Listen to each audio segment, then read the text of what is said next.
అండి, ఎలా ఉన్నారు అందరూ? ఏం చేస్తున్నారు? బాగున్నారా? నేనైతే చాలా చాలా బాగున్నానండి. మీరు కూడా బాగుండాలని మనస్ఫూర్తిగా కోరుకుంటున్నాను. ఈరోజు మన ఛానల్లో జీరా రైస్ పిల్లలకి లంచ్ బాక్స్లోకి పర్ఫెక్ట్గా సూట్ అయ్యే జీరా రైస్ ఎలా తయారు చేసుకోవాలో చూసేద్దామండి. చాలా ఈజీగా, చాలా సింపుల్గా అయిపోతుంది. తక్కువ ఇంగ్రీడియంట్స్, టైం కూడా చాలా సేవ్ అవుతుందన్నమాట. పిల్లలకు కూడా హెల్త్ వైజ్గా జీరా ఉంటుంది కాబట్టి అప్పుడప్పుడు ఇలా పెడుతూ ఉండాలండి. జీలకర్ర అనేది చాలా మంచిదన్నమాట పొట్టకి, చిన్నపిల్లలకి అరుగుదలకి మంచిగా పనిచేస్తుంది. వీడియో చివరి వరకు చూడండి. నచ్చితే తప్పకుండా లైక్ చేయండి.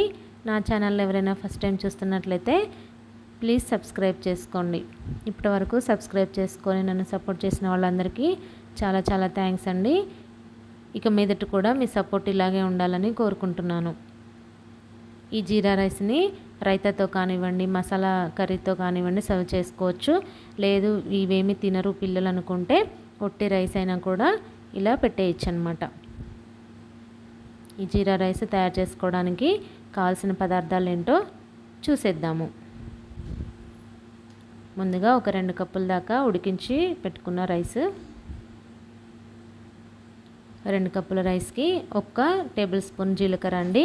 ఇది మెయిన్ ఇంగ్రీడియంట్ కాబట్టి ఇది 1 టేబుల్ స్పూను.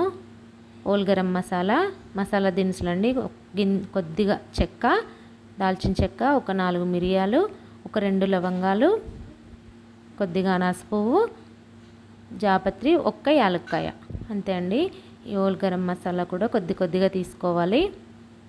5 పచ్చిమిరపకాయలు సన్నగా చీల్చి తీసుకోవాలండి. దీంట్లో మనము ఎక్స్ట్రా కారం ఏమి యాడ్ చేయం కాబట్టి పచ్చిమిరపకాయలు, కొద్దిగా కరివేపాకు. ఇది షాజీరా అండి. జీలకర్రతో పాటు ఈ షాజీరా కూడా తీసుకుంటే దీని టేస్ట్ అనేది చాలా బాగుంటుంది రైస్లోకి. 1 టేబుల్ స్పూన్ జీలకర్రకి 1/2 టేబుల్ స్పూను షాజీరా అనమాట. ఉప్పు రుచికి తగినంత, నూనె 3 టేబుల్ స్పూన్లు. ఇప్పుడు ప్రాసెస్లోకి వెళ్ళిపోదాము. ముందుగా స్టవ్ వెలిగించుకొని కళాయి పెట్టేసుకొని దీంట్లో 3 స్పూన్ల దాకా ఆయిల్ వేసేసుకోవాలండి. ఆయిల్ హీట్ అయ్యాక హోల్ గరం మసాలా ముందు వేసుకొని కొద్దిగా చిటపట్లాడాక షాజీరా వేసుకోవాలి. ఇది ఒకసారి కలుపుకొని దీంట్లోనే జీలకర్ర, పచ్చిమిరపకాయలు, కరివేపాకు వీటన్నిటిని వేసుకొని బాగా వేయించుకోవాలి. ఈ పచ్చిమిరపకాయలు కారం ఎక్స్ట్రా ఏమి యాడ్ చేయం కాబట్టి పచ్చిమిరపకాయలు మన స్పైసీనెస్ కోసమేనండి. మనం ఎంత తినగలుగుతామో, మన పిల్లలు ఎంత తినగలుగుతారో దాన్ని బట్టి మీరు అడ్జస్ట్ చేసుకోండి కారం అనేది. ఈ పచ్చిమిరపకాయలు కూడా ఫ్లేవర్ బాగుంటుందండి వేయటం వల్ల. చాలా తక్కువ ఘాటుతో చాలా టేస్టీగా ఉంటుంది. దీంట్లో ఇప్పుడు రుచికి తగినంత ఉప్పు కూడా దీంట్లోనే వేసేసుకోవాలి తాలింపులోనే. ఇలా వేస్తేనే రైస్ అంతటా మంచిగా పడుతుందన్నమాట. రైస్లో వేస్తే అక్కడ కొంచెం ఒకేలా పడే అవకాశం ఉంటుంది కాబట్టి ఇలా తాలింపులో వేసేసుకొని రైస్ వేసుకొని కలుపుకుంటే అంతటా చక్కగా పడుతుందన్నమాట ఉప్పు. ఇప్పుడు వేగిపోయినాయి కదండి, దీంట్లో మనం రైస్ యాడ్ చేసేసుకుందాము. ఈ రైస్ ప్లేస్లో మనం బాస్మతి రైస్ కూడా యూస్ చేసుకోవచ్చండి. నేనైతే మామూలు రైస్ తోటే చేశాను. మీరు కావాలంటే ఒకవేళ బాస్మతి రైస్ తోటైనా చేసుకోవచ్చు.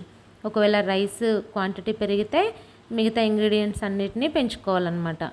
Same process.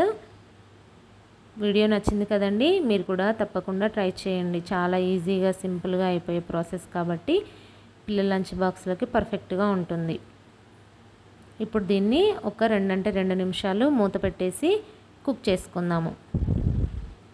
2 నిమిషాల తర్వాత మూత తీసేసి ఒక్కసారి కలిపేసుకొని సర్వ్ చేసుకుంటే మన ఎంతో టేస్టీ జీరా రైస్ రెడీ అండి.